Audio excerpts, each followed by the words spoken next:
राधे राधे। जय श्री कृष्ण। जय भोले की। जय माता दी। दोस्तों, बहुत मन कर रहा था आपसे कुछ बात करें, क्योंकि ये जो सोशल मीडिया है, मीडिया प्लेटफॉर्म है, यूट्यूब, फेसबुक या फिर जो भी चल रहे हैं, इंस्टाग्राम वगैरह, उन पे किसी पे तो खाली कमेंट करके ही काम चल जाता है, लेकिन यूट्यूब एक ऐसा प्लेटफॉर्म है जिस पे हम आमने सामने आ जाते हैं।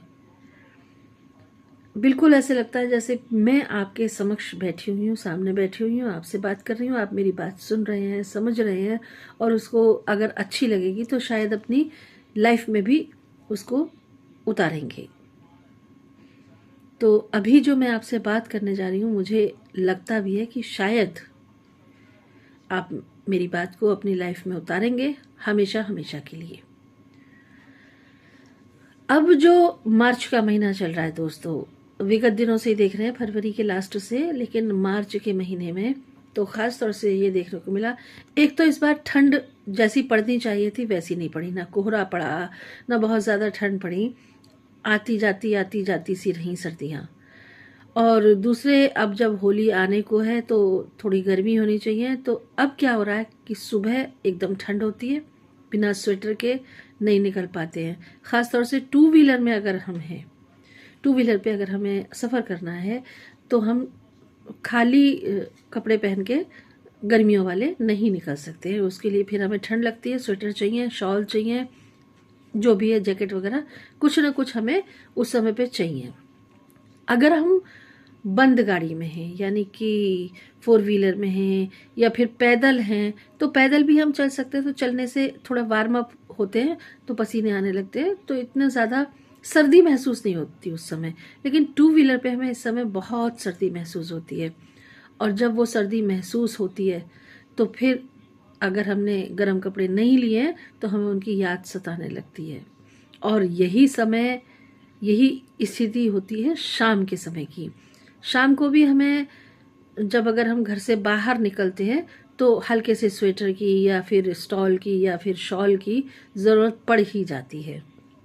और रहा माहौल दोपहर का, तो आपने देखा होगा कितनी चिलचिलाती हुई गर्मी लगती है हमें, पसीने आने लगते हैं, प्यास लगती है बार बार। तो ये सब क्या है। दूसरे, रात के समय का आलम देखिए। रात को क्या होता है ना, इस वक्त इस समय की बात कर रही हूँ मैं आपसे। रात में इस समय न तो ओढ़े बनता है न उघाड़े बनता है, यानी कि अगर हम हल्का सा कंबल या चादर वगैरह ओढ़ भी लें तो गर्मी लगने लगती है, उतार दें तो ठंड लगती है। तो ये समझ में नहीं आ रहा मौसम चाह क्या रहा है आम पब्लिक से। उतार देते हैं, बीमार पड़ जाते हैं, ओढ़ लेते हैं, गर्मी लगती है, सुहाता नहीं है। और ये जो बीमारियां बढ़ रही हैं ना आजकल, आप देख रहे हो, घर घर खटिया, घर घर खटिया बिछी हुई है, वायरल फैला पड़ा है, डॉक्टर्स के हॉस्पिटल भरे हुए हैं पेशेंट से। ये मौसम का ही वो है, मौसम की मार है जो हर आदमी बीमार है। तो इस मौसम की मार से बचिए, इसके लिए आपको थोड़े से प्रिकॉशन लेने पड़ेंगे, हल्की सी गर्मी सहन करनी पड़ेगी, कोई बात नहीं है, चलेगा, बीमारी से तो बचेंगे ना। तो हमें मेन हमारा उद्देश्य क्या होना चाहिए, मूल मकसद हमारा क्या होना चाहिए कि हम बीमार ना पड़ें। अगर हम बीमार पड़ गए तो देखिए, घर की अगर महिला बीमार है तो पूरा घर बिगड़ा। घर का जो मुखिया है मेन, अगर वो बीमार है तो पूरा सिस्टम बिगड़ गया। और घर का कोई एक बच्चा भी बीमार है तो भी सिस्टम बिगड़ ही जाता है दोस्तों, सिस्टम नहीं रह पाता सही। जैसे कहते हैं ना कि अगर मेरी इतनी सी उंगली कटी तो भी दर्द तो हो ही रहा है ना, पूरा हाथ कट जाएगा उसमें भी दर्द है।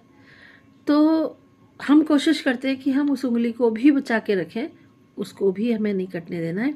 इसी तरह से हमें कोशिश करनी है कि हमें बदलते मौसम में, ख़ास तौर से जब मौसम बदल रहा हो, या तो गर्मियाँ जा रही हों सर्दियाँ आ रही हों, या सर्दियाँ जा रही हों गर्मियाँ आ रही हों, ये मौसम का जो संधि काल है, उस समय पे हमें अपने घर के बच्चों का और अपने घर के बड़े बुजुर्गों का, ख़ास तौर से ध्यान रखना है।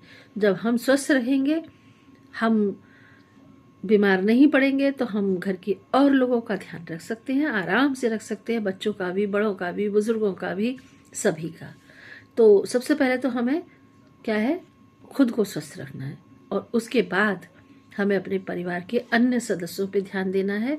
उनको भी, अगर मान लो बीमार हो भी जाते हैं, तो ये नहीं हम इंतज़ार करें या झोला छाप डॉक्टर से दवा लेके काम चलाएं और फिर बीमारी को और बढ़ा लें। तो ऐसा हमें नहीं करना है। हमें तुरंत अपना जो फैमिली डॉक्टर है आपका, उससे कंसल्ट करिए, उनको सारी समस्याएं, सारी बातें, आपके साथ जो घटित हो रहा है, जैसा हो रहा है वैसा सब बताइए उनको, ताकि वो डायग्नोज कर सकें कि आपके साथ में प्रॉब्लम क्या है, और उस हिसाब से ही वो फिर आपको दवा दारू दे सकें। तो हमारी बात, हमें लगता है हम आप समझ ही गए होंगे। ऐसे ही छोटे छोटे टिप्स हम आपको कोशिश करेंगे देते रहें, आपसे मिलते रहें, रूबरू होते रहें। अगर आप हमारे चैनल पर नए हैं तो सब्सक्राइब कर दीजिएगा, कमेंट करके ज़रूर बताइएगा आपको हमारी बात कैसी लगी, और किस तरह से आप अपना और अपने घर के परिवारीजनों का ध्यान रख रहे हैं बदलते मौसम में, ये भी हमें ज़रूर बताइएगा। शेयर करिएगा ज़्यादा से ज़्यादा, लाइक करिएगा। राधे राधे। जय श्री कृष्ण, जय श्री राम।